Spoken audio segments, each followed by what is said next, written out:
on the channel. Bevan's having a fantastic day today. So I usually hate doing these sit-down videos. I really hate sit-downs in general, but we had our family Christmas party today. I've been really busy this weekend, so I didn't really get a chance to film a vlog, and it's been raining like crazy out here the last couple of days.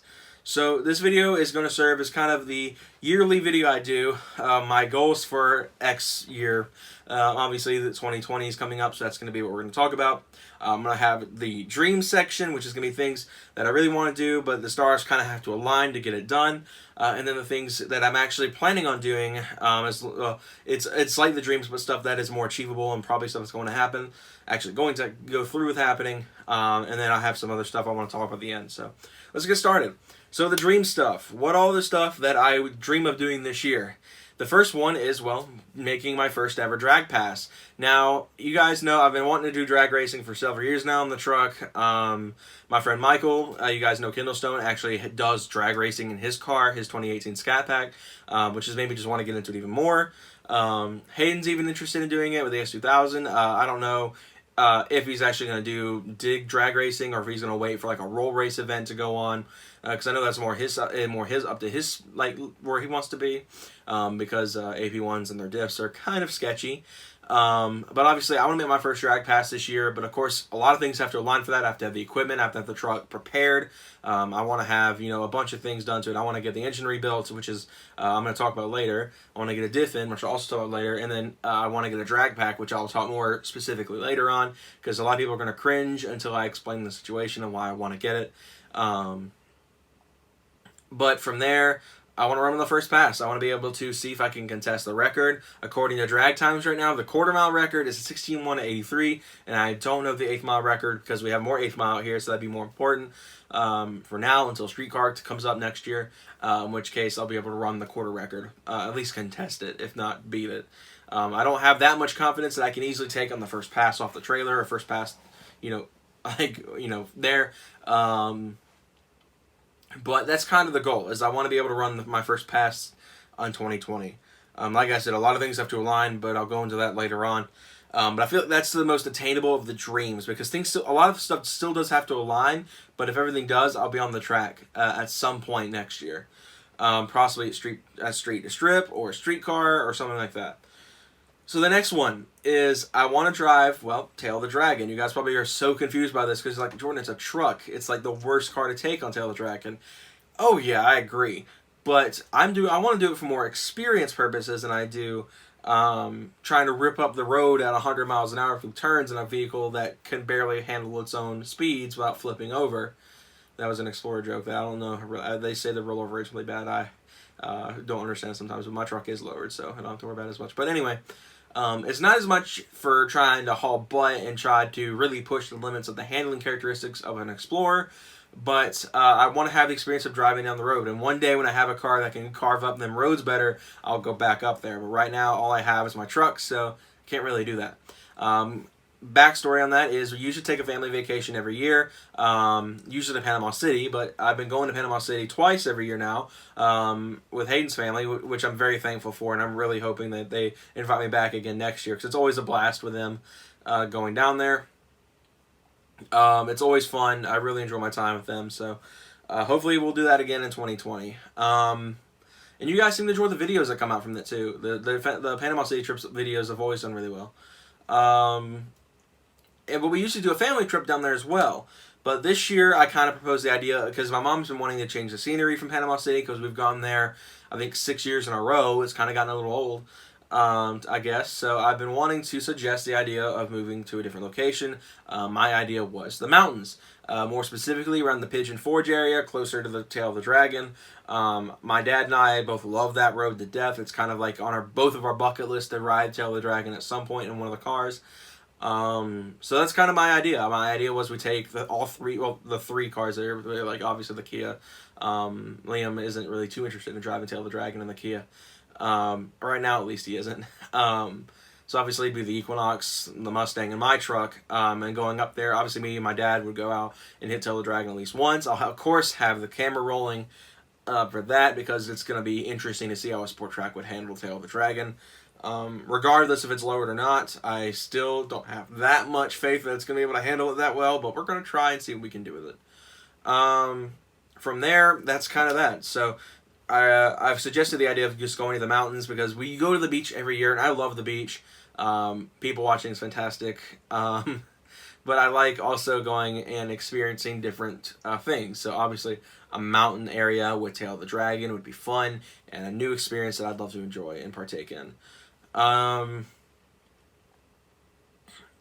there, I think that's really all the goals I really like, the dream goals I have set for 2020 in terms of the truck stuff.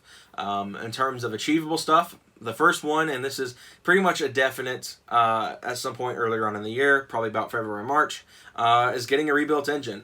Now, the plan right now, as it sits, depending on finances and how things go around that time, the plan is to just get a stock rebuild. It'll be completely fresh. Everything's gonna be brand new parts, so brand new rods, brand new pistons. If I can afford, whatever needs to be replaced is gonna get replaced. Now, thankfully, the bottom ends on these trucks are very strong. It's an iron block motor with forged rods. I mean, it's a pretty tanky motor from the setup. Obviously, the crank and the pistons are normal, I guess you could say. I'd love to have forged pistons put in, but again, that's going to be depending on finances. If I can get the money together to do forged pistons as well, I'll go ahead and throw them in. If not, we'll stick with the stock pistons because, to my understanding, the bottom end's just perfectly fine with boost. But the top end, the heads, is where things get a little hairy. If you guys don't know 4.0s, the stock head bolts on those trucks tend to not be very happy when you run 10 pounds of boost through them, which is wild because most, like Michael's Mazda was putting 10 pounds of boost from the factory. So if you want to run 10 pounds on a 4.0 chassis, you kind of have to put head studs in it. So that's a definite thing that is going to happen. It's going to have head studs installed immediately because I'm going to need it for running boost. I'm not going to change anything with the head gasket yet because I don't want to lower my compression NA and make it even slower. So I want to kind of keep it where it is until I can boost it, and then we'll mess with head gaskets then. But as it is right now, I don't have any plans to swap them out and make like the compression better or worse, whatever. From there, the motor will just go back in and it'll be cleaned up, new timing set, new head studs, stuff like that. It'll be a fresh engine, completely 0 mile, which is going to be fantastic. Because if you guys don't know, my truck has almost 240,000 miles on it. The next thing is, well, a diff. Now, obviously, if you guys didn't know, I believe the 4x4s, don't quote me on that, are the only ones that came with a limited slip. Mine, of course, is an open diff because mine's 2-wheel drive, which was why I lowered it in the first place. So, obviously, the issue comes that having an open diff on a drag strip, regardless of what power you're making, is kind of dangerous because obviously you'll one tire fire all over the place. The traction isn't really evenly distributed, so it becomes a nightmare when you're drag racing on the strip to have an open diff.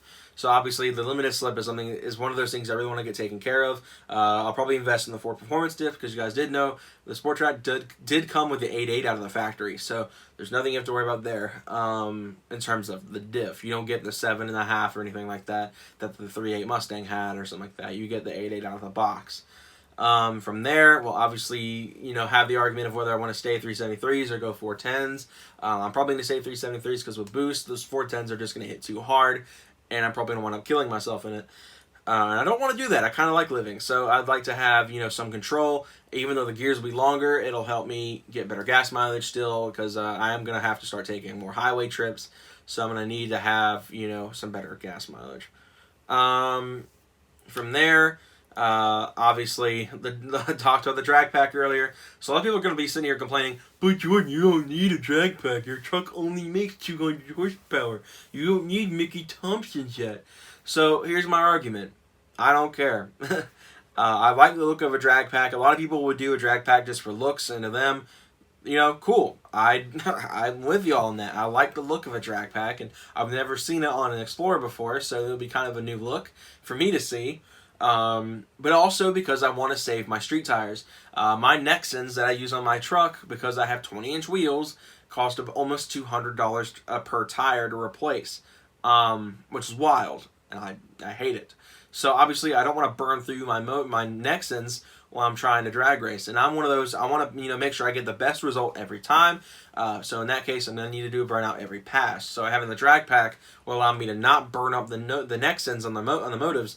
and be able to switch, be able to have them, be able to do a burnout every pass. On the marketplace route, it's very cheap. I can get used Race Star Pro Stars or older welds for $400, $500 in that ballpark. Obviously, I'm not going to be buying welds brand new because they are just obscenely expensive, even though I do love the Weld S76 wheels so much. Like I said, they'll pretty much just be a swap for my motives whenever I'm at the track. And I'll probably still run the 20s up front, which will confuse a lot of people. People think it's stupid. But that's kind of the plan right now, is to just to run the welds on the back and run the motives on the front until I can get front runners, which is going to be pretty hard to find at a reasonable price at least. So yeah, I mean, obviously I don't need it in terms of horsepower. I just want it for longevity and, convenience of not having to spend $400 every time I go to the track to replace my tires when I get home. If they even make it. So yeah, that's kind of my goals for 2020. I know I only had really 2 to talk about, but I'll talk more about New Year's resolutions when New Year's comes around. So that's kind of that. So I want to close out with an update on the HP tuner situation. I talked about it in the last video, which you guys are so awesome for, all the support you guys gave. If you liked, commented on that video or subscribed from it, you guys are awesome. So thank you guys so much for all the support in that video. It's one of the best videos I've made in a while in terms of support. So I really appreciate it. So let's talk about the HP tuner situation. So, as you guys know, in the last video, Michael has learned to tune on HP Tuners software, and we are currently in the process of getting the Sport Track in their system. So, any Gen 1 with the similar PCM setup mine has, will be able to tune their trucks on HP Tuners.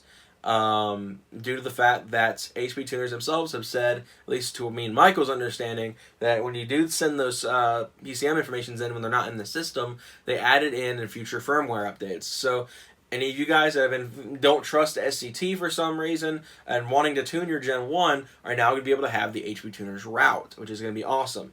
Which is why I titled the video how I did, and talking about how it benefits other Gen 1 owners. So obviously, I'm very excited for this because it's going to allow me to have a close-to-home tuner that can make instead of doing a mail-order tune like what I have now, it'll be more specific to mine. And that's really the biggest thing that made me want to do it, is because I trust Michael, and I feel like that, especially with using the Brent tune as a base for it, we'll be able to, mess with everything and make the truck dialed perfect, especially because I'm wanting to take the record down this year, as long as I can get on the track. So hopefully everything works out in that sense, but the ball is in HP's court right now because we've got the file sent in. We sent that in Wednesday night when I filmed the video.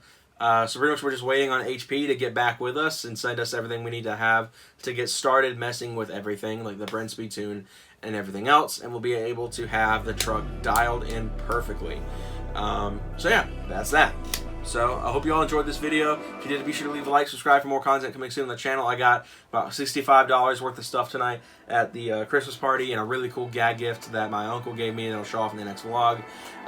So yeah, we're gonna make a trip to AutoZone soon and get some cool stuff hopefully. So that's kind of that. Hope you guys have a Merry Christmas, and I'll see you guys on Christmas Day. I'll see you guys next time. Have a good one, everyone.